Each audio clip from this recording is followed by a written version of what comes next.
कहानी की शुरुआत में हमें दो लोग मुसीबत में फंसे दिखाए जाते हैं, जहाँ पर एक आदमी उन्हें बचाने आता है और वो औरत कहती है मेरी बेटी को बचा लो, और वो उसकी बेटी को अपने साथ ले जाता है और वो बच्ची रोती रह जाती है, मॉम मॉम। और वो औरत पीछे से कहती है मेरी बेटी का ध्यान रखना, और वहीं पर अपना दम तोड़ देती है। अब अगले सीन में वो बच्ची हॉस्पिटल में होती है और उस सीईओ को उसका सेक्रेटरी आके बताता है ये सब कुछ मिस्टर हो का किया धरा है।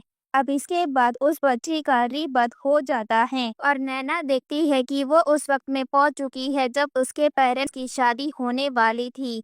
और तभी वहां पर वैन आ जाती है और वो अपनी माँ को दोबारा देखकर काफी खुश हो जाती है और वो डिसाइड करती है कि वो इस बार अपनी माँ को बचा के रहेगी और उनकी शादी तोड़वाने का फैसला ले लेती है। और अब यहाँ पर वैन अपनी बेटी के पास आकर उससे पूछती है कि तुम्हारा नाम क्या है, जिस पर वो अपना नाम बता देती है। और जैसे ही वो उसके पेरेंट्स के बारे में पूछती है, यहाँ पर नैना उसे गले लगा लेती है और उससे कहती है कि आज आप बहुत ही सुंदर लग रही हो, जिस पर बहन उसका शुक्रिया करती है और फिर वो उसे अपने पेरेंट्स का वहीं पर इंतजार करने का कहकर अपनी शादी के लिए वहां से चली जाती है। और यहाँ पर नैना अपने मन में कहती है मॉम इस बार मैं आपको बचा के ही रहूंगी। और दूसरी तरफ जब बहन की शादी होने वाली होती है तभी वहाँ पर नैना आ जाती है और कहती है डैड आप दूसरी औरत से शादी क्यों कर रहे हैं। और दूसरी तरफ हमें फू ग्रुप का प्रेसिडेंट फूजिन दिखाया जाता है,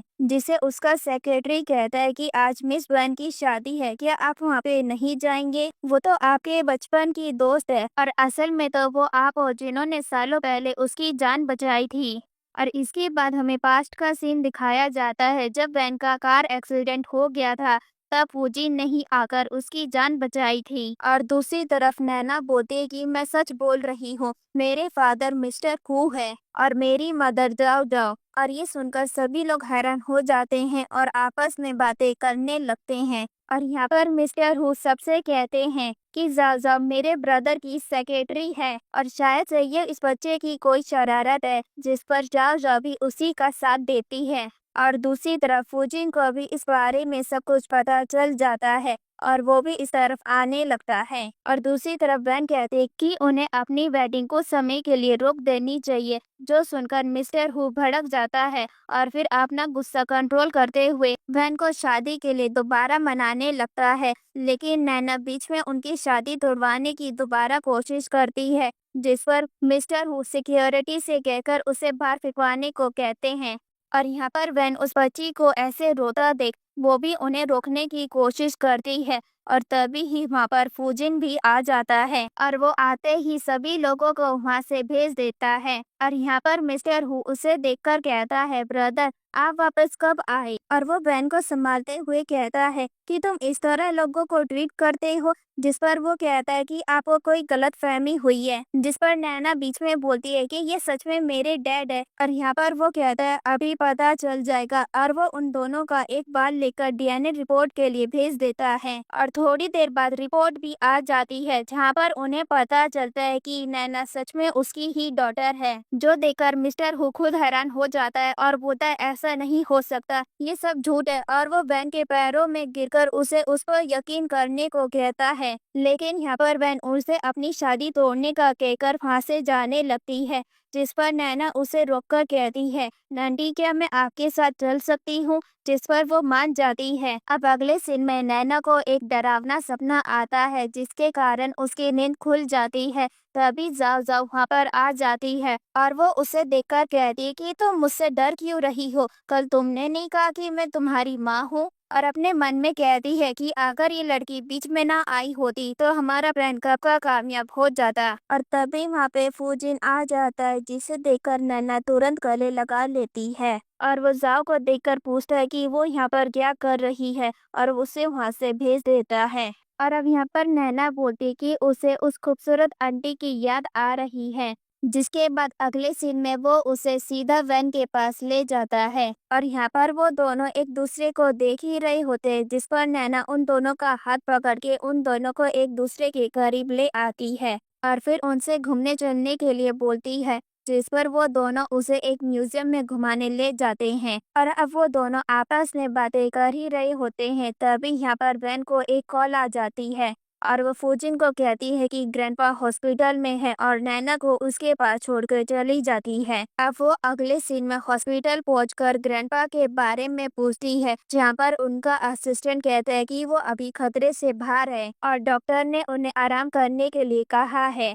अब अगले सीन में जब वो घर पहुंचती है तो वहाँ पर पहले से ही मिस्टर हु होता है और वो उससे यहाँ पर आने की वजह पूछती है और यहाँ पर वो कहता है कि मैं तो बस चाहता था कि ग्रैंडपा तुम्हें मना ले, मुझे नहीं पता था कि उनकी हालत खराब हो जाएगी। और यहाँ पे हमें पता चलता है कि उसने ग्रैंडपा को अपनी शादी टूटने की बात बता दी थी, जिसकी वजह से ग्रैंडपा की ये हालत हुई। और फिर वो बैन को दोबारा मनाने लगता है, जिस पर बैन साफ कह देती है कि अब उनके बीच में कोई चांस नहीं है। जो सुनकर मिस्टर हु उसका हाथ पकड़ लेता है और अब उसके साथ बदतमीजी करने लगता है और कहता है कि मुझे चैलेंज मत करो, जो मैं चाहता हूँ वो मैं लेकर ही रहता हूँ। और ये कहकर वो वैन को अभी नहीं छोड़ रहा होता, तभी वहाँ पर फूजिन आकर उसे एक मुक्का मारता है और वैन को बचा लेता है और फिर उसे कुछ फोटोज फेंक कर मारता है और उसे धमकी देता है कि अगर उसने दोबारा यहाँ आने की कोशिश की तो वो इन फोटोज को पब्लिक कर देगा। और यहाँ पर उसकी और जाओ जाओ की फोटो होती है, जो देखकर वो डर जाता है और मना करता है। फिर अपने मन में कहता है कि तुम लोगों ने मुझे ये करने पे अब मजबूर किया है। जिसके बाद अगले सीन में वो नैना को एक दूध का गिलास देता है और दूसरी तरफ वैन को एक डरावना सपना आता है, जिसके कारण उसकी नींद खुल जाती है और तभी उसे फूजिन का फोन आता है और वो उससे कहता है कि नैना हॉस्पिटल में है। जिसके बाद वो सीधा हॉस्पिटल में पहुंच जाती है और वो नैना के बारे में पूछती है। तभी वहाँ पर नर्स आकर कहती कि बच्चे की जान खतरे में है, हमें तुरंत ए ब्लड ग्रुप की जरूरत है। और वैन बोलती कि मेरा ब्लड ग्रुप ए है और उसने अपना ब्लड दे देती है। अब अगले सीन में नर्स उसे बताती कि टेस्ट से पता चला है कि असल में नैना उसी की सगी बेटी है, जो सुनकर वो हैरान हो जाती है। और अब अगले सीन में वो नैना से माफी मांग रही होती है कि वो उसे पहचान नहीं पाई, जिस पर नैना कहती है कि इसमें उनकी कोई गलती नहीं है, असल में तो वो उसे पहले ही छोड़ के जा चुकी है। और अब दूसरी तरफ हम फूजिन को देखते हैं, जो ये सच जानकर अब अपने मन में कहता है कि वो वैन को कभी अपना नहीं बना सकता और यहाँ पर वो ड्रंक होता है, जिस पर वो अपने सेक्रेटरी को मिस्टर हु समझ के मारने लगता है। तभी वहाँ पर वैन आकर उसे अपने साथ ले जाती है और फिर उसे अपने बेडरूम में लिटाकर फांसे जाने लगती है, जिस पर फूजिन उसे पकड़ लेता है और सच बता देता है कि असल में उसी ने उसकी जान बचाई थी और साथ ही वो उसे अपने प्यार का इजहार कर देता है। और तभी उसे नैना की बातें याद आती है, जहाँ पर उसने उसे सारा सच बता दिया था और वो फूजिन को अपना के अपनी बेटी को खोना नहीं चाहती थी, जिस पर वो उसे मना कर देती है और कुछ समय के लिए उससे थोड़ा वक्त मांगती है। और तभी ही यहाँ पर उसे हॉस्पिटल से फोन आ जाता है और उसके बाद ही वो तुरंत हॉस्पिटल में आ जाती है और नैना से पूछती है कि क्या हुआ और वो उससे कहती है प्लीज डैड से शादी मत करना, जिस पर वैन उसे शांत करने लगती है और वो रोते हुए कहती है कि डैड ने ही मॉम की जान ली थी। अब अगले सीन में वो बाहर आकर कहती है कि वो सो गई है और यहाँ पर वो बहुत ही चिंता कर रही होती है, जिस पर फूजिन उसे गले लगा लेता है, जिस पर वो रोने लगती है और उससे कहती है कि अगर वो दोनों साथ में हो गए तो फ्यूचर में यहाँ पर कोई नैना नहीं होगी। दूसरी तरफ हम मिस्टर हु को देखते हैं, जो फूजिन को नुकसान पहुँचाने की प्लानिंग कर रहा होता है और कहता है कि अब कंपनी मेरी होगी। दूसरी तरफ हम फूजिन को देखते हैं, जो कहीं पे जा रहा होता है और फोन पे वैन से बात कर रहा होता है कि वो उसकी चिंता समझ सकता है और वो उससे कहता है कि वो उससे शादी और बच्चे नहीं करेगा, लेकिन वो उसे एक बार चांस जरूर दे। और वो उससे बातें कर ही रहता है, तभी उसका फोन कट जाता है, जिस पर वैन दोबारा मिलाने की कोशिश करती है, लेकिन उसका फोन लगता नहीं। और दूसरी तरफ जब वैन वहाँ पर पहुंचती है तो देखती है कि उसका एक्सीडेंट हो गया है और वो उसे इलाज के लिए लेकर जा रहे होते हैं। दूसरी तरफ हम मिस्टर हु को देखते हैं, जो सभी से कह रहा होता है कि फूजिन का एक्सीडेंट हो गया है तो आज से कंपनी मैं संभालूंगा, जिस पर सभी लोग आपस में बात करने लगते हैं कि अचानक से ऐसा कैसे हो सकता है है, लेकिन मिस्टर हु उन्हें चुप करवा देता है। और दूसरी तरफ हम वैन को देखते हैं जो फूजिन के साथ होती है, और तभी वहाँ पे सेक्रेटरी आ जाता है और वैन उससे कहती है कि मुझे लगता है कि ये कार एक्सीडेंट किसी ने जानबूझ के करवाया है। और यहाँ पर सेक्रेटरी पूछता है, क्या आपको पता है कि इसके पीछे कौन हो सकता है?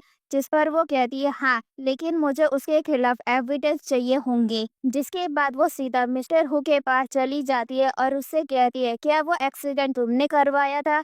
जिस पर वो कहता है, क्या फर्क पड़ता है, लेकिन जब भी वो उठेगा अब तक तो उसकी बॉडी आधी पैरालाइज हो चुकी होगी, तो क्यों ना अब तो मुझसे दोबारा शादी करने के बारे में सोच लो। जिस पर वैन उसे अपने से दूर कर देती है और कहती है, अपनी बकवास बंद करो और ये सोचो कि तुम पुलिस को ये सब एक्सप्लेन कैसे करोगे। और तभी उसे एक फोन आ जाता है जहाँ पर उसे पता चलता है कि नैना किडनैप हो चुकी है।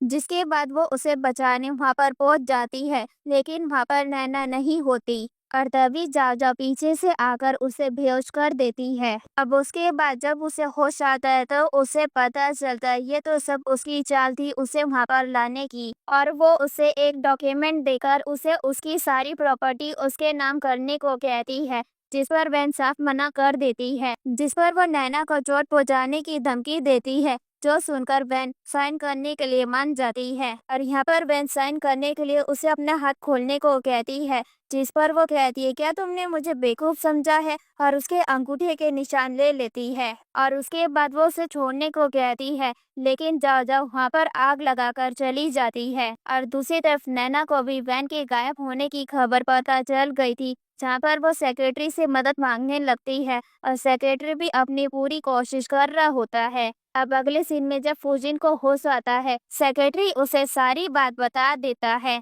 और यहाँ पर फूजिन कहता है जब तक कंपनी उसके नाम नहीं हो जाती वो बैंक के बारे में कुछ नहीं बताएगा। और उसके बाद वो किसी एविडेंस की बात करता है और यहाँ पर नैना अपनी पास्ट मेमोरी की मदद से उस एविडेंस के बारे में बता देती है। और उन लोगों को भी मिस्टर फू के खिलाफ एविडेंस मिल गए थे, लेकिन उन्हें अभी भी वैन के बारे में कुछ नहीं पता चला था। और दूसरी तरफ हमें वैन दिखाई जाती है जिसे बचाने एक आदमी आ जाता है और वो कहता है, मिस डरिए मत, मैं आपका बॉडी गार्ड हूँ, मुझे आपके फैमिली बटलर ने आपको प्रोटेक्ट करने के लिए हायर किया था। और साथ ही उसे ये भी पता चल जाता है कि मिस्टर हु कंपनी अपने नाम करने जा रहा है। और दूसरी तरफ सभी लोग उसे रोकने के लिए उसी की तरफ जा रहे होते हैं। और दूसरी तरफ प्रेस कॉन्फ्रेंस चालू हो गई थी और जहाँ पर सभी मीडिया उसी से सवाल कर रही थी, लेकिन तभी वहाँ पर नैना एविडेंस लेकर आ जाती है, लेकिन उसके हाथ से कागज गिर जाते हैं और उसका हाथ गायब होने लगता है। जिस पर वो सोचती है, क्या मैं मरने वाली हूँ?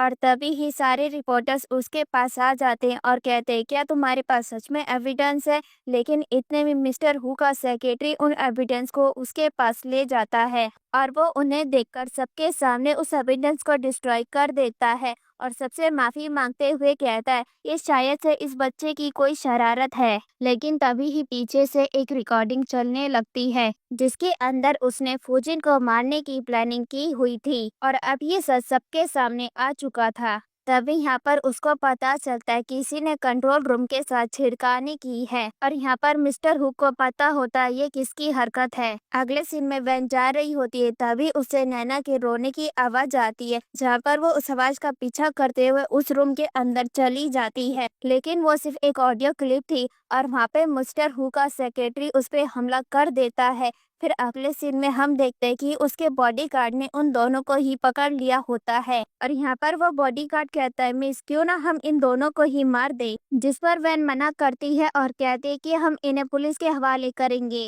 और यहाँ मिस्टर हु मन में कहता है कि वो जेल नहीं जा सकता, नहीं तो सब कुछ खत्म हो जाएगा। और वो वैन से अब भीख मांगने लगता है, कहता है कि वो उसे एक बार माफ कर दे क्योंकि एक बार उसने भी उसकी जान बचाई थी। जो सुनकर वैन एक बार सोच में पड़ जाती है और वो सबूत के तौर पर एक नेकलेस दिखाता है और फिर अपने मन में कहता है, और उसके बातों से पता चलता है कि उसने मौके का फायदा उठाकर उसने फूजिन के ड्रेस से ये नेकलेस चुरा ली थी। लेकिन तभी ही वहाँ पर फूजिन आ जाता है और वो उसे देखकर हैरान हो जाता है और कहता है कि तुम बच कैसे गए? और वो कहता है कि अगर मैं बचता नहीं तो मैं तुम्हारी सच्चाई दुनिया के सामने कैसे ला पाता। जो सुनकर वो उनसे दोबारा भीख मांगने लग जाता है और कहता है कि मैं वैन की सारी प्रॉपर्टी उसे वापस कर दूंगा दूंगा, बस मुझे जाने दो। जिस पर वो कहता है कि वैन ने पहले ही अपने सारे शेयर्स मेरे नाम कर दिए थे, तो तुम्हारे हाथ में जो है वो सिर्फ कागज के टुकड़े के सिवाय कुछ नहीं। जो सुन के उसे यकीन नहीं आता और कहता है कि ऐसा नहीं हो सकता।